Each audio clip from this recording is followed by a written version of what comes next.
প্রিয় শ্রোতা বন্ধু, প্রভাত পর্ণে স্বাগত জানাই।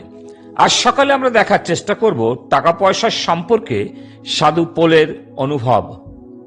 যখন তিনি সুসমাচার প্রচার যাত্রায় ছিলেন বা সুসমাচার প্রচার কার্যে বিভিন্ন স্থানে ভ্রমণ করছিলেন, যেমন রোমিও তার 16 অধ্যায় 23 পদে লেখা আছে, আমার এবং সমস্ত মণ্ডলীর আতিথ্যকারী গায়ও তোমাদেরকে মঙ্গলবাদ করিতেছেন।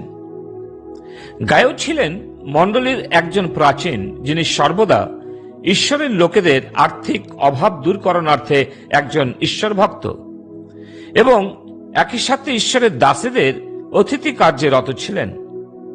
পৌলও সাহায্যপ্রাপ্ত হয়েছিলেন এবং অনুভবের সেই বার্তা বিশ্বাসীদের তুলে দিয়েছেন। তিনি মাকিদোনিয়ার পরিচর্যা শেষ করে করিন্থীয় বিশ্বাসীদের মধ্যে কিছু সময় থাকার ইচ্ছা প্রকাশ করেছিলেন, যেমন প্রথম করিন্থীয় 16 অধ্যায় 6 পদে লেখা আছে, আর হয়তো তোমাদের নিকটে কিছুদিন অবস্থিতি করিব, কি জানি শীতকালও যাপন করিব। তা হইলে আমি যেখানে যাই তোমরা আমাকে আগাইয়া দিয়া আসিতে পারিবে। আজ তো বিশ্বাসী বর্গ তাদের বাড়িতে ঈশ্বরের দাসেদের পছন্দই করেন না, এমনকি আমন্ত্রণও জানান না, ভয় করেন পাছে আর্থিক সহায়তা করতে হয়।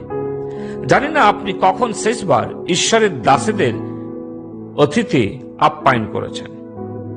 দ্বিতীয়ত, সাধু পৌল যখন এক স্থান থেকে অন্য স্থানে বাক্যের পরিচর্যার জন্য এবং সুসমাচার কার্যে যেতেন, তখন যাত্রাপথে স্থানীয় মণ্ডলী বিশ্বাসীরা সাহায্য করতেন, আর্থিক, নৈতিক, এমনকি সমস্ত ক্ষেত্রে সহভাগিতা করতেন।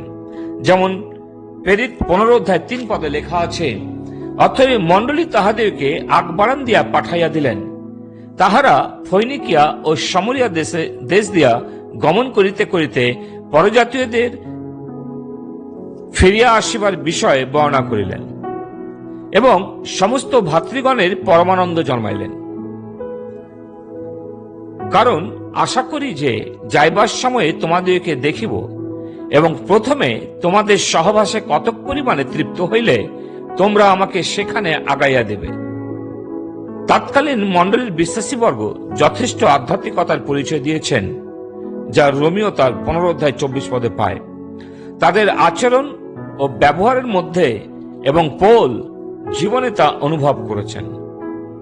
প্রিয়, আপনার আধ্যাত্মিক জীবনের অবস্থা কেমন? আপনি কি ঈশ্বরকে ও তার পরিচর্যা ভালোবাসেন? তাহলে প্রভুর লোকেরা তা অনুভব করতে পারবে।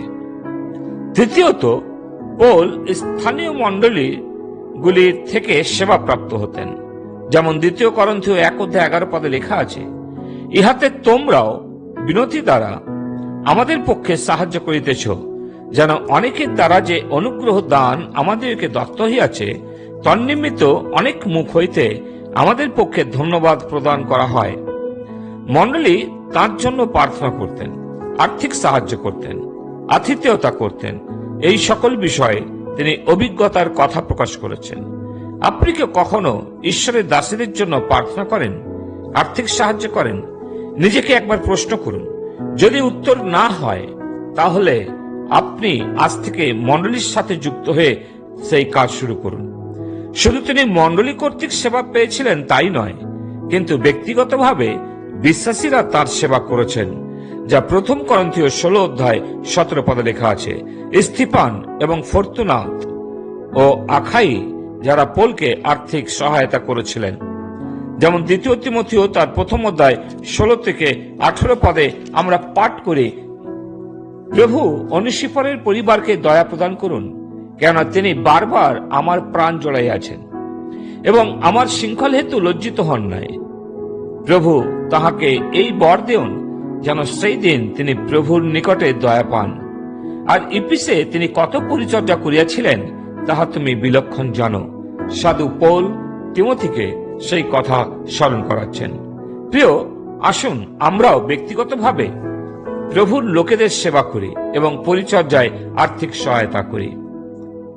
চতুর্থ বিষয়, সাধু পৌল প্রাচুর্যতার সময় জানতেন এবং অভাব অনটনের সময়ও জানতেন। যেমন ফিলিপিও তার 4 অধ্যায় 11-12 পদে লেখা আছে, এই কথা আমি অনটন সম্বন্ধে বলিতেছি না, কেননা আমি যে অবস্থায় থাকি তাহাতে সন্তুষ্ট থাকিতে শিখিয়াছি। আমি অবনত হইতে জানি, উপচয় ভোগ করিতে জানি। প্রত্যেক বিষয়ে ও সর্ববিষয়ে আমি তৃপ্ত কি ক্ষুধিত হইতে এবং উপচয় কি অনটন ভোগ করিতে দীক্ষিত হইয়াছি। কখনো তাকে স্মরণ করা হয় এবং কখনো তাকে অবহেলা করা হয়, তিনি তা জানতেন। এখন তো ঈশ্বরের দাসেরাও কোনো বিষয়ে সন্তুষ্ট থাকেন না, নিজেদের অভাবের কথা প্রায়শই বলে থাকেন এবং এত অভিযোগ তা বলার নয়। বিশ্বাসীদেরও অবস্থা একই রকম। ঈশ্বরের সন্তান রূপে আমাদের উচিত সর্ববিষয়ে সন্তুষ্ট থাকা এবং নিজেদের প্রয়োজনের জন্য প্রার্থনা করা, প্রয়োজন এবং যতদূর সম্ভব নিজেদের অভাব অনটন প্রভুর কাছেই বলা। জীবনে প্রভুর আশীর্বাদ পেতে হলে প্রভুর উপরে নির্ভর করতে হয়। সাধু পৌল তার অভিজ্ঞতা এই জন্য প্রকাশ করেছেন যেন আমাদের বিশ্বাস ও ব্যবহারিক জীবন প্রভুর প্রতি প্রীতিজনক হয় এবং আমরা যেন প্রভুর উপরে পূর্ণরূপে নির্ভর করি। সেই উৎসাহ তিনি এই 4টি বিন্দুর মধ্য দিয়ে আমাদের দেখিয়েছেন। আসুন আমাদের সকল বিষয়ে আমরা সন্তুষ্ট থাকতে শিখি। প্রভু তিনি তার বাক্যে আশীর্বাদ করুন। পিতা ঈশ্বর, তোমাকে ধন্যবাদ দিই সুন্দর জীবন সাক্ষ্যের জন্য, অনুভবের জন্য, যা সাধু পৌল তিনি আমাদের কাছে তুলে দিয়েছেন। প্রভু তিনি সর্ববিষয়ে সন্তুষ্ট ছিলেন। আজ প্রভু মানুষ সন্তুষ্ট না, বিশ্বাসীরা সন্তুষ্ট নয়। তুমি অনুগ্রহ দাও এই কথা উপলব্ধি করতে, যেন সকলে প্রভুতে সন্তুষ্ট থাকে এবং তোমার গৌরব করে। প্রার্থনা প্রভু যিশুর নামে চাই, আমেন।